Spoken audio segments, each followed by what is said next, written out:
تقلید کے بغیر قرآن نہیں سمجھ سکتے، قرآن پڑھنا نہیں ہے، جنت نہیں ملے گی، جس کا کوئی امام نہ ہوتا اس کا امام شیطان ہو جاتا ہے۔ تو آئیے اس سب باتوں کے لیے سب سے پہلے ہم تقلید کیا ہے یہ سمجھ لیں۔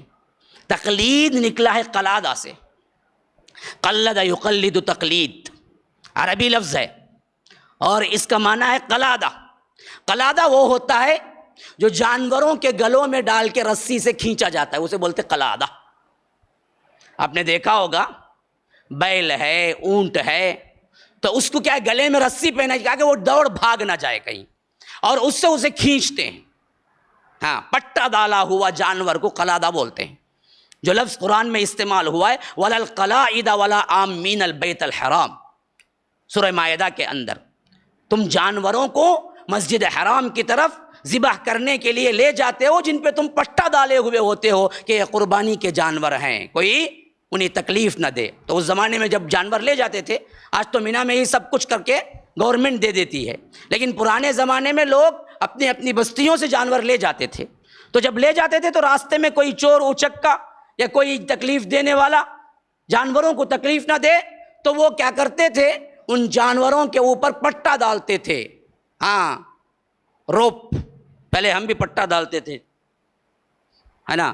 موبائل جب نیا نیا تھا دکھانے کے لیے پٹا ہوتا تھا، گلے میں پٹا ڈال کے کیا میرے پاس موبائل ہے۔ اب اتنا عام ہوا کہ کچرے والا بھی بات کرتا تھا، یہ کیا جی دکھانا ہے، سب کے پاس ہی ہے، بلکہ اندر رکھ لیے۔ اب پہلے دکھانے کا بڑا رواج ہوتا تھا، تو اسی طرح پٹا ڈالتے تھے، اور وہ پٹے میں لکھا ہوا یہ قربانی کا جانور ہے، کوئی چور چوری نہ کرے، کم از کم اللہ کا لحاظ کرے یہ جانور کو۔ تو اللہ کہتا ہے وَلَا الْقَلَائِدْ، جو پٹا ڈالے ہوئے جانور ہیں۔ قلادہ سے قلائد جمع ہے، اور قلادہ تقلید سے نکلا ہے، جس کا معنی کیا ہے، تم وہ ہو جس میں غیر نبی کا نہیں، نبی کا پٹا تو ہم پہننے کے لیے تیار ہیں جی، ہم محمدی کہلانے کے لیے تیار ہیں جی، خواہ اس میں ہمارے لیے کتنا ہی کیا ہے لوگوں کی طرف سے تکلیف کیوں نہ ہو، ہمیں اس سے انکار نہیں۔ انکار تو یہ ہے کہ نبی کے امتیوں میں سے کسی ایک کا پٹا تمہارے گردن میں ڈال کے تمہارا نام اس کے ساتھ لگا دے کہ تم اسی کی پیروی کرنا، کسی اور کی نہیں۔ یہ تقلید ہے۔ کوئی مانتا ہے؟ ہمیں پتہ نہیں ہے اصل میں۔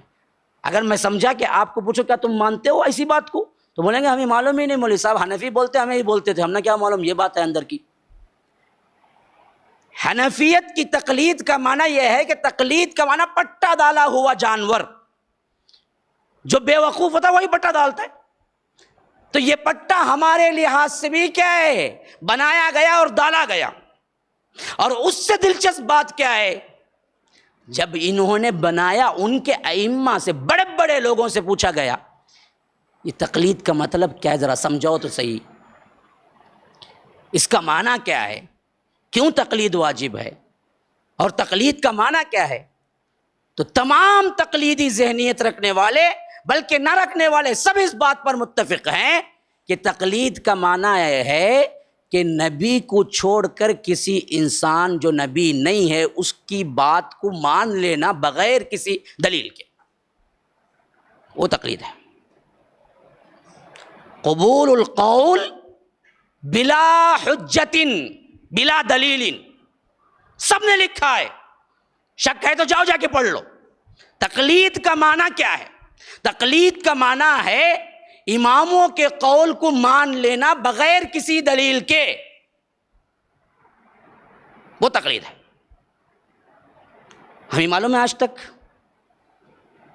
حنفی بولنے والے کا مطلب کیا پتہ ہے؟